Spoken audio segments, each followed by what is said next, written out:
शीतल हेम मंदिर शोभितम् निकट गंगा बहत निर्मल बद्रीनाथ विश्वम्भरम् श्री बद्रीनाथ विश्वम्भरम्। राम राम। धर्म बुक में आपका स्वागत है और मैं हूं जर्नलिस्ट डॉक्टर हरीशचंद्र लखेड़ा। इस बार लोगों में बड़ा कंफ्यूजन फिर भी हो रहा है कि मकर संक्रांति कब मनाई जाएगी। आप जानते हैं कि मकर संक्रांति के दिन ही सूर्य भगवान उत्तरायण होते हैं और उस दिन से सभी शुभ कार्य होने लग जाते हैं, मांगलिक कार्य होने लग जाते हैं और धनु राशि से मकर राशि में भगवान सूर्य प्रवेश करते हैं।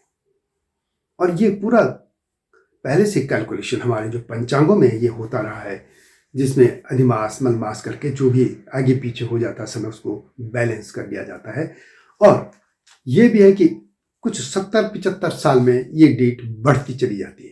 पहले 13 तारीख होती थी, फिर 14 हुई, अब 15, अब लंबे समय तक 15 रहेगी, फिर 16, इस तरीके से बढ़ेगा। लेकिन फिर मलमास और इस तरीके की एक डेट कुछ आएगी कि फिर 13-14 से आने लगेगा। ये शताब्दियों से, सहस्त्रों वर्षों से ऐसे हो रहा है।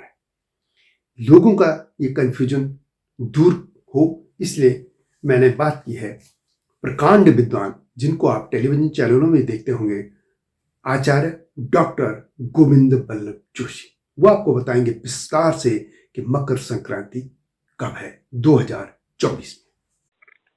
आचार्य जी, लोगों में ये दुविधा है कि इस बार भी क्या मकर संक्रांति 14 या 15 जनवरी किसमें है, क्योंकि पिछले सालों में ये हो रहा था।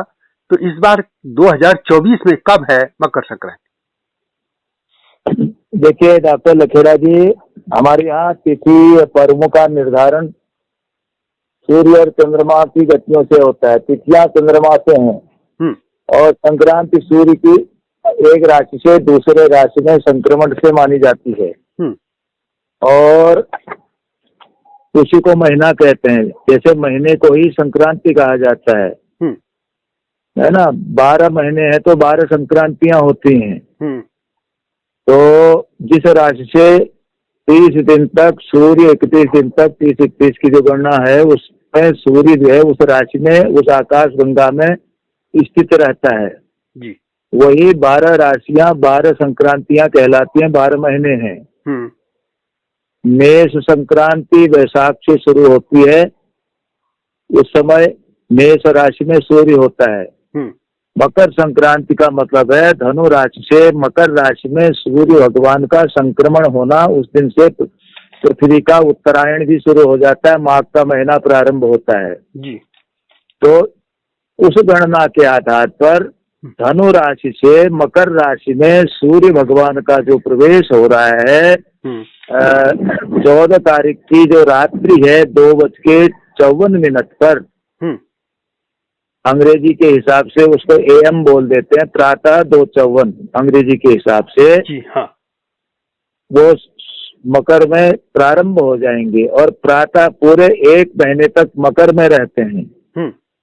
तो 15 तारीख का जो सूर्योदय होगा वो भगवान सूर्य के मकर राशि में स्थित होकर के ही होगा। इसलिए मकर संक्रांति, मकर में सूर्य का संक्रमण 14 तारीख को रात्रि में 2:54 पर हो जाएगा। इसीलिए 15 तारीख को मकर संक्रांति सर्वमान्य और काल गणना के आधार पर सर्वमान्य है। सभी लोगों को प्रातः गंगा आदि और पवित्र नदियों में, पवित्र सरोवरों में स्नान करके दान पुण्य कर्मादि करने चाहिए।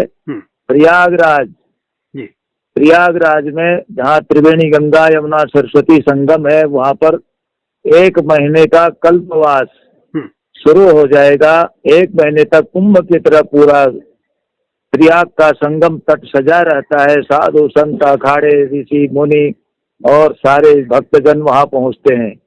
और इसको गोस्वामी तुलसीदास जी देखे 22 तारीख को मकर के सूर्य में ही, उत्तरायण में ही अयोध्या श्रीपुरी में वहाँ पर भगवान राम के श्री विग्रह की प्राण प्रतिष्ठा हो रही है। गोस्वामी तुलसीदास जी लिखते हैं भगवान राम भी प्रयागराज में ही गए थे। वहाँ भरद्वाज ऋषि ने और के आश्रम में उनका सत्संग हुआ था।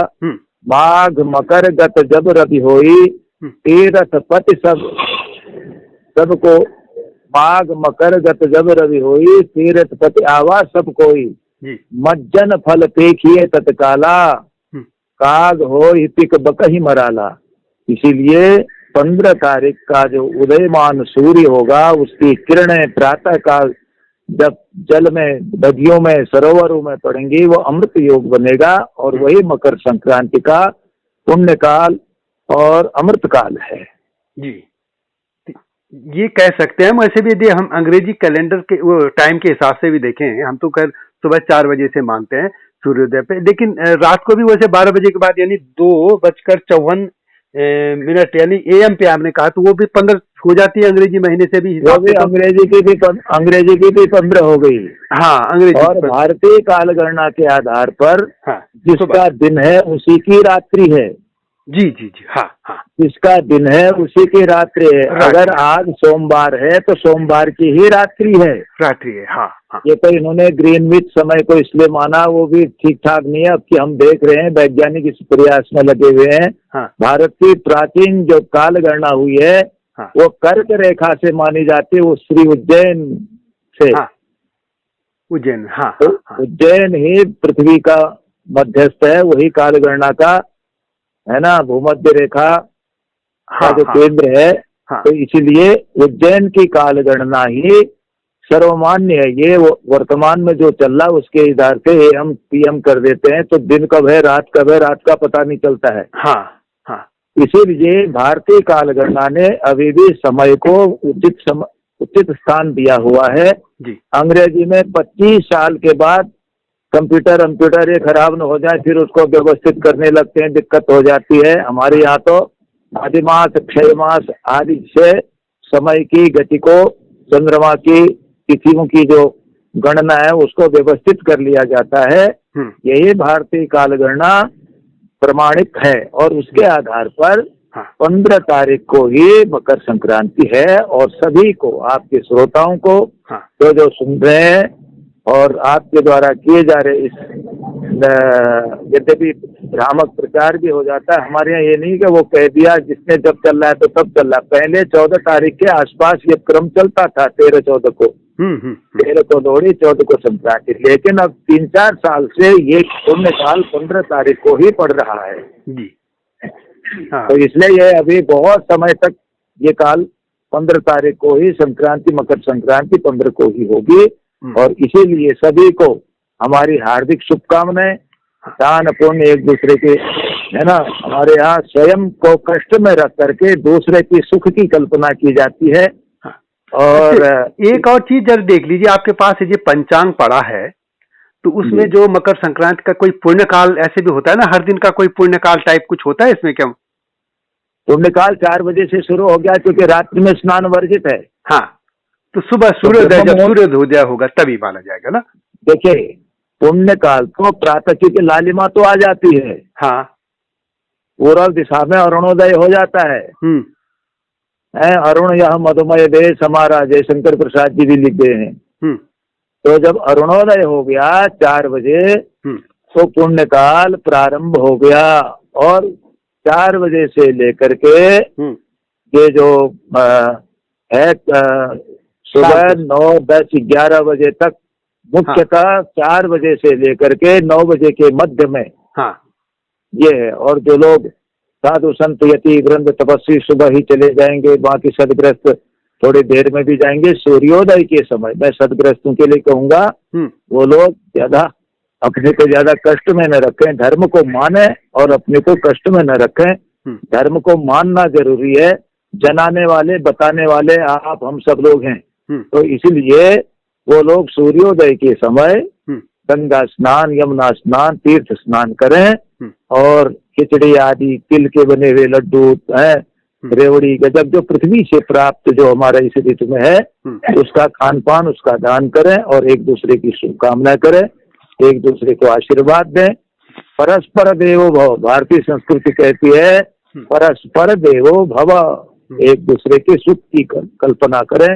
भद्रम कर्णे भी शृणुयाम देवा, भद्रम पश्येम क्षविरजत्ताः स्थिरैरङ्गैः तुष्टवागुं सस्तनो बिर्वसे महिदेव हितञ्जदायुः।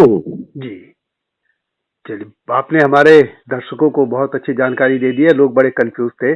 चलिए आपको भी मकर संक्रांति अग्रिम शुभकामनाएं और बहुत बहुत धन्यवाद आपका। बहुत शुभकामनाएं। ऐसे पुनीत कार्य करते रहिए, ऐसे ही मकर स्नान कराते रहिए आप विचारों का। धन्यवाद, बहुत बहुत धन्यवाद। वीडियो कैसे लगी कमेंट में उसे लिखें और चैनल को सब्सक्राइब करना न भूलना। इस चैनल में मैं आध्यात्म धर्म की बात करूंगा और खासतौर पर कॉमन लैंग्वेज में, कॉमन भाषा में, जैसे एक जर्नलिस्ट अपनी खबरें लिखता रहा है हम न्यूज़पेपर में, उसी तरह से, ताकि सामान्य व्यक्ति को भी आ जाए। इसमें कोई बहुत टेक्निकल चीजें नहीं होंगी, वही मैं इसमें आपको बताऊंगा। इसके अलावा मेरे 2 और चैनल है, हिमालय लोग और SCL न्यूज, उनको भी देखिएगा, सब्सक्राइब कीजिएगा। तब तक राम राम।